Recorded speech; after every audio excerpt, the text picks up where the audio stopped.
আমি এখন দাঁড়িয়ে আছি কলকাতার মিলেনিয়াম পার্কে। এই মিলেনিয়াম পার্কের এখান থেকে যে হেরিটেজ ক্রুজটা ছাড়ে সেটা আজকে আমি ভ্রমণ করব এবং দেখাবো। এটা 4টের সময় টিকিট দেবে। তো চলুন কি ভাড়া বা কতক্ষণ ঘোরাচ্ছে, কোথায় যাচ্ছে সবটাই আপনাদের দেখাবো। তো দেখতে থাকুন আজকের কলকাতা হেরিটেজ শিপ।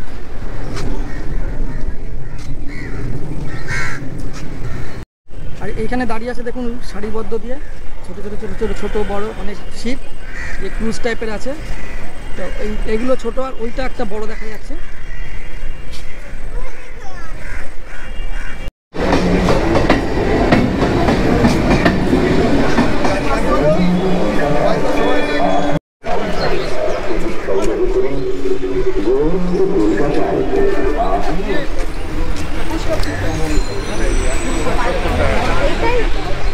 আচ্ছা, আমার এখন টিকিট কাটা হয়ে গেছে। তো এই টিকিট যে কেটেছি, টিকিটটা নিয়েছে 169 টাকা করে এক একজনের।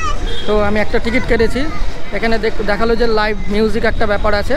তো আমাদের আসতে বলেছে 5:40-এ, ক্রুজটা ছাড়বে হচ্ছে 6টায়। তো 6টার সময় আমরা উঠবো। তো ততক্ষণে চলুন মিলেনিয়াম পার্কের ভিতরটা আপনাদের দেখাচ্ছি।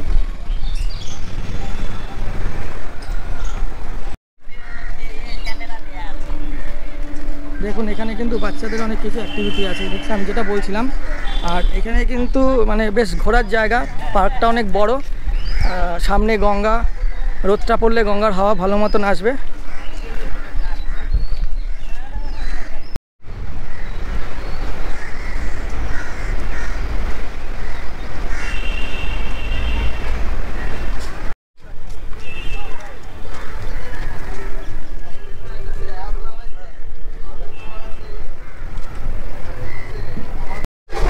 এখন টিকিট দেখিয়ে আমরা কিন্তু ক্রুজের দিকে যাচ্ছি। এই লাইন করে করে যেতে হবে, এখানে আগে টিকিট দেখাতে হবে, তারপরে আমাদের কিন্তু এই ক্রুজের দিকে যাওয়া। দেখিয়ে চলে এসেছি, আমাদের লাইন দিয়ে যেতে হচ্ছে। এবার সামনে যে দেখছেন ক্রুজটা গাড়ি আছে, ওটাতে আমাদের তুলবে। তো ওটা করেই আজকে আমরা ভ্রমণ করবো গঙ্গা।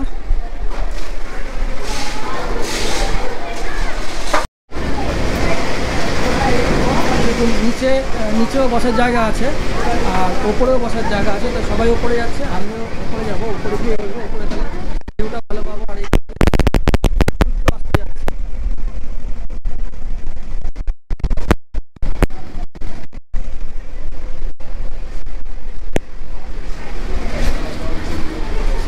আচ্ছা, এখানে কিছু আছে, খাওয়া দাওয়ার ব্যবস্থা আছে।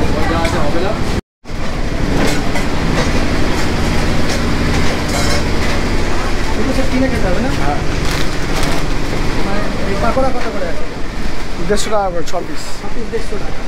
ফিশ চপ আছে, ডিমের চপ আছে, ভেজ চপ আছে, এগুলো 30 টাকা করে। ফিশ ফ্রাই 100 টাকা। আচ্ছা, চা 20 টাকা। কফি 25।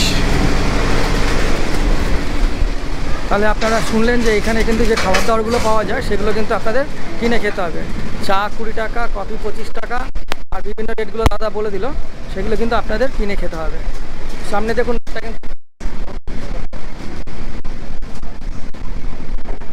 এই সামনে চলে গেলে কিন্তু এই সামনের দিকে কিন্তু আপনার টয়লেট পেয়ে যাবেন। এখানে কিন্তু টয়লেট আছে, আর সামনে হচ্ছে ইঞ্জিন।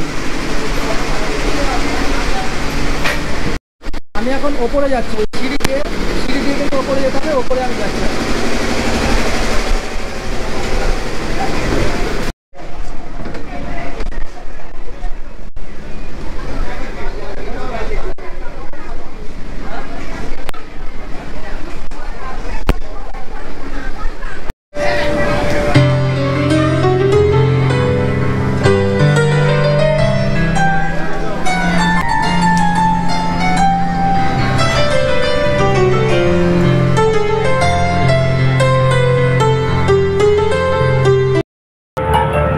সঠিক সময়ে আমাদের ক্রুজটা ছেড়ে দিয়েছে।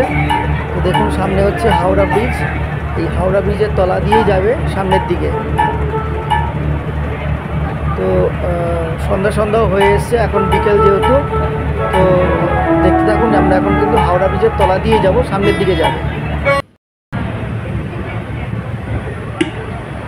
আচ্ছা, এই যে সামনে হচ্ছে নিমতলা শ্মশান। এই নিমতলা শ্মশানের সামনে দিয়ে যাচ্ছে, সেই জন্য কিন্তু এখন গান বন্ধ আছে। আর হচ্ছে সেই ভূতনাথ মন্দিরও আছে এই পাশে। এই সময় কিন্তু এখান থেকে যখন ক্রুজ ক্রস করে তখন কিন্তু গান বন্ধ থাকে ওদের। তো চলুন আমরা এখন কিন্তু সামনের দিকে আরও এগিয়ে যাচ্ছি।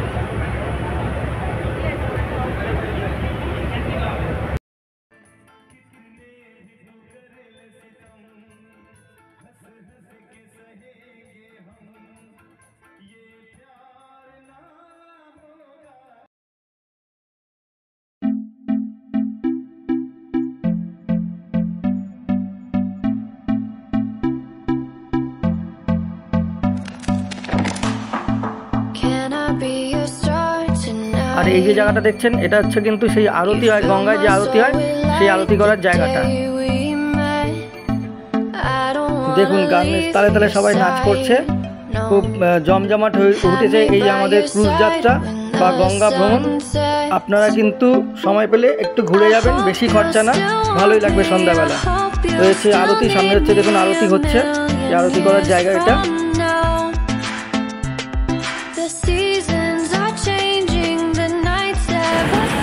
দেখতে দেখতে আমাদের ক্রুজ কিন্তু আবার গঙ্গার ঘাটের দিকে চলে এসছে। আমরা প্রায় 1.5 ঘন্টা সফর করে নিয়েছি গঙ্গার উপরে। তো এখন আমাদের ক্রুজটাই ঘাটে লাগছে, আমরা সব নামবো। যদি ভিডিওটি ভালো লেগে থাকে তাহলে অতি অবশ্যই কিন্তু লাইক করবেন, শেয়ার করবেন এবং কমেন্ট করে দেবেন।